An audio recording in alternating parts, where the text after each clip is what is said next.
Shankar sir చెప్పి శేఖర్ అన్న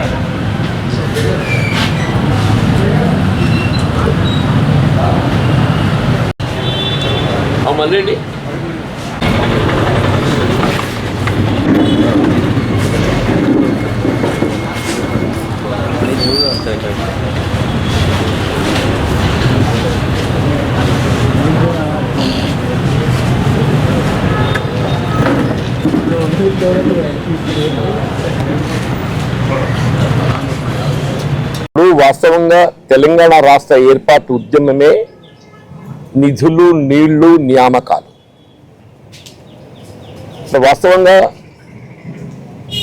ఈ మూడు అంశాలకు సంబంధించి ప్రధానంగా ఉద్యమించింది విద్యార్థులు, నిరుద్యోగ యువత. అంటే వాస్తవంగా ఉమ్మడి రాష్ట్రంలో ఉద్యోగ నియామకాల పట్ల నిర్లక్ష్యం భావింపబడుతుంది.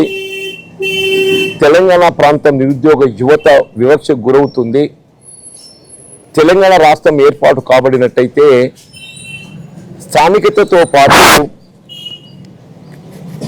ఉద్యోగాల భర్తీకి ప్రాధాన్యత ఇవ్వడం జరుగుతుంది అనేటువంటి ఒక భావనతోని ఇవాళ విద్యార్థులే కానీ నిరుద్యోగ యువతే కానీ ఉద్యమించటం, వాళ్ళ త్యాగాల ఫలితం ఏదైతుందో వాళ్ళ తెలంగాణ రాష్ట్రాన్ని మనం అది కార్యరూపం దాల్చడం జరిగింది. వాస్తవంగా ఆవిడ 2014లో ఏ ఉద్యమ పార్టీగా భావించి టిఆర్ఎస్ పార్టీకి 2 పర్యాయాల అవకాశం కల్పించింది, 2014, 2018. అంటే దశాబ్ద కాలం 2 పర్యాయాలు ప్రభుత్వం ప్రజల అవకాశం కల్పించినా కానీ సరే రాష్ట్రం అప్పుల ఊబిలోకి నెట్టబడటం ఒక అంశం అయితే,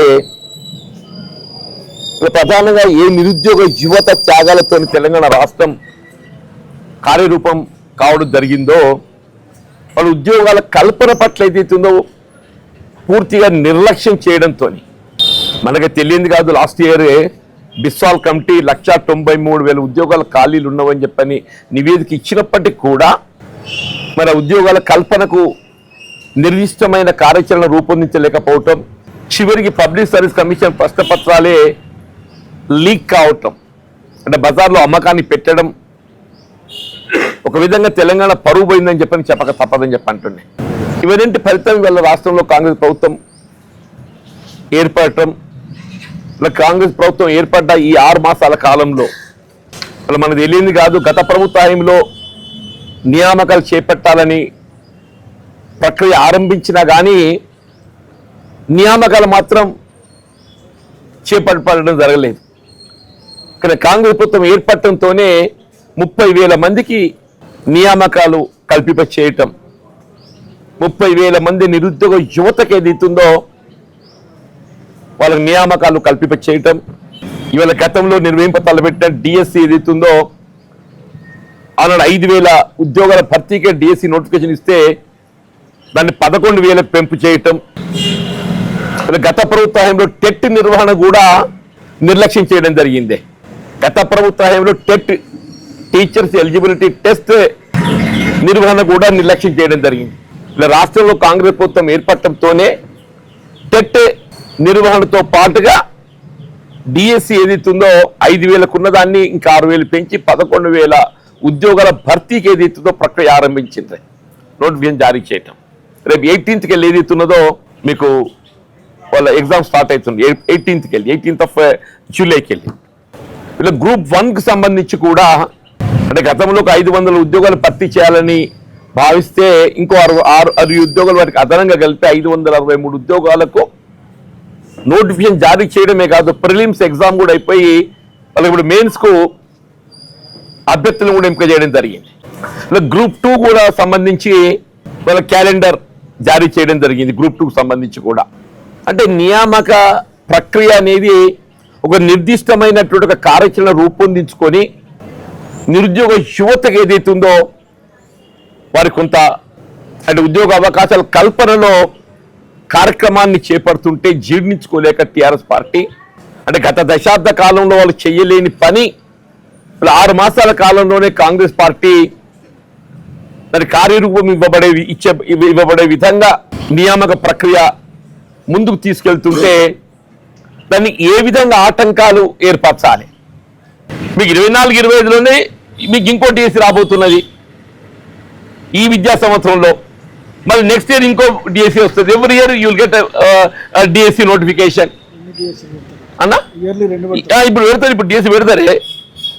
ఇప్పుడు టెట్ సంవత్సరానికి 2 సార్లు పెట్టాలి. టెట్ ప్రతి సంవత్సరం విధిగా 2 సార్లు పెట్టాలి. నిబంధనలకు అనుగుణంగా టెట్ ప్రతి సంవత్సరం 2 సార్లు పెట్టాలి. కానీ దురదృష్టం ఏంటంటే గత ప్రభుత్వం టీఆర్ఎస్ పార్టీ 4 సంవత్సరాల దాకా టెట్ పెట్టడం మర్చిపోయింది. 4 సంవత్సరాల దాకా టెట్ పెట్టడం మర్చిపోయింది. 2018లో ఆరంభించి 3 సార్లు పెట్టింది టెట్. టెట్టే మర్చిపోయింది వాళ్ళు. టెట్ టీచర్స్ ఎలిజిబిలిటీ టెస్ట్ ప్రతి సంవత్సరం 2 పర్యాయాలు పెడతారు. ఆ టెట్కి అనుగుణంగా ఏది ఇస్తుందో మళ్ళీ రిక్రూట్మెంట్ నోటిఫికేషన్ కూడా 2 పర్యాయాలు వచ్చే అవకాశం ఉన్నది. డిఎస్సి నోటిఫికేషన్ ప్రక్రియ కూడా 2 సార్లు వచ్చే అవకాశం ఉన్నది. ఈ విద్యా సంవత్సరం ఇంకో డిఎస్సి నోటిఫికేషన్ రాబోతున్నది. ప్రభుత్వం ఏదైతే క్లారిటీ ఇచ్చింది, దాని మీద ప్రభుత్వం క్లారిటీ ఇచ్చింది, మేము ఈ విద్యా సంవత్సరం ఇంకో డిఎస్సి నిర్వహింపజేయబోతున్నామని చెప్పని.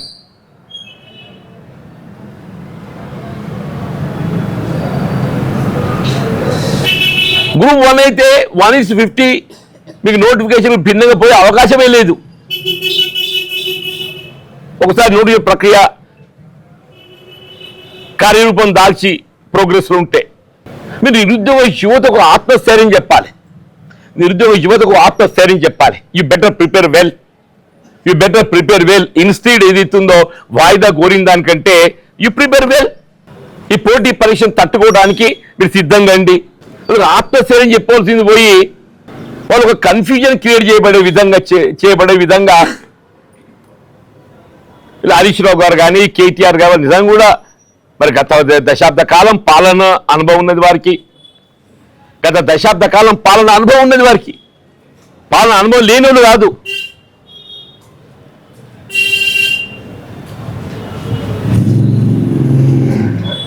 ఇప్పటికైనా ఏదైతుందో మీరు చేయలేని పని వాళ్ళ రాష్ట్రంలో కాంగ్రెస్ ప్రభుత్వం ఏర్పడే తరపున చేస్తుంది కాబట్టి హర్షించండి. నియామకాలకు సంబంధించి ఇంకెక్కడెక్కడ ఖాళీలు ఉన్నాయో మీకు దృష్టిలో ఉంటే you better bring to notice of the government. Recruitment scope ఎక్కడెక్కడ ఉన్నదో మీకున్నటువంటి అనుభవంతో ఏదైతుందో you better suggest to state government. ఆ విధంగా ప్రతిపక్ష పార్టీకి తోడ్పడండి. అది ఏదైతుందో రేపు 18కి ఎగ్జామ్ ఉంటుంది, హాల్ టికెట్స్ అన్ని డౌన్లోడ్ అవుతాయి. ఒక కన్ఫ్యూజన్ క్రియేట్ చేయబడేట్టు వాయిదా వేయండి. మళ్ళీ ఏమంటారు, మీరు సంవత్సరం 2 లక్షల ఉద్యోగాలు నింపుతా అని చెప్పారు, ఏమైనా అని చెప్పంటారు. ఇప్పుడు Congress party is committed for it's election manifesto. అంటే వాస్తవానికి ఏదైతుందో నిర్మాణాత్మకంగా వ్యవహరించాలని చెప్పని ఈ ఉద్యోగ కల్పన అనేది నిర్మాణాత్మకంగా వ్యవహరించి ముందుకు పోతుంది. తప్పకుండా నిరుద్యోగ యువతకు ఏదైతుందో ఆత్మస్థైర్యం కల్పింపజేయబడే విధంగా మరి ఏ విధంగా వారికి ఉద్యోగ అవకాశాలు కల్పింపజేయడం దొరుకుతుంది. మరి ప్రభుత్వ పరంగా ఉద్యోగ అవకాశాలు లభించేటి ప్రభుత్వ పరంగా కల్పించేయటం, ప్రైవేట్ సెక్టర్లో కూడా స్కిల్ ఇంప్రూవ్మెంట్ కొరకు కూడా కార్యాచరణ రూపొందిస్తుంది. మీరు గతంలో స్కిల్ ఇంప్రూవ్మెంట్ గురించి ఏ విధంగా కార్యాచరణ రూపొందించలేదు. బట్ ఈ గవర్నమెంట్ ఏదైతుందో వాళ్ళ ముఖ్యమంత్రి గారు స్కిల్ ఇంప్రూవ్మెంట్ కొరకు ఏదైతుందో అని ఒక కార్యం రూపొందించి ముందు పోతుండ్రు. ఐటీఐ కళాశాలలన్నీ కూడా ఏదైతుందో అడ్వాన్స్డ్ టెక్నాలజీ సెంటర్స్ ఏటీసీగా రూపొందింపజేసిండ్రు.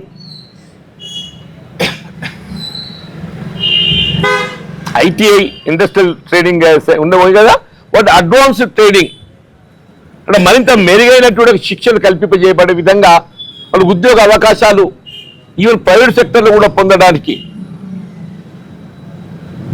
ఏటీసీగా దాన్ని అప్గ్రేడ్ చేస్తున్నారు. Jagtial is also one of it. అంటే both in government sector,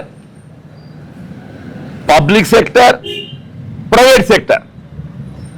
government sector, public sector, private sector. ఎక్కడికి వచ్చేది అవుతుందో రాబోయే 4 సంవత్సరాల కాలంలో, ఈ టర్మ్ 5 సంవత్సరాల కాలం ఉంటుంది కదా, నిరుద్యోగ యువతను వారికి ఒక ఉపాధి మార్గం చూపెట్టాలని ఒక భావన తలంపుతోంది. అంటే బేసిక్గా తెలంగాణ రాష్ట్రం ఏర్పాటే వారి ఉద్యమ ఫలితం, వాళ్ళ త్యాగాల ఫలితంగా తెలంగాణ సాధించుకున్నాం. కాబట్టి నిరుద్యోగ యువతకు ఉద్యోగాల కల్పననే ప్రధాన లక్ష్యంగా ఎంచుకొని ప్రభుత్వం ముందు పోతున్నది. దాని ప్రతిపక్షాలు ఏదైతుందో మీరు ఆటంకాలు సృష్టించే ప్రయత్నం చేయకుండా హర్షం వ్యక్తం చేయండి. కావాలంటే రిక్రూట్మెంట్ సంబంధించి ఇంకా అదనంగా రిక్రూట్మెంట్ ఎక్కడెక్కడ చేయగలిగే అవకాశం ఉందో సూచన చేయండి.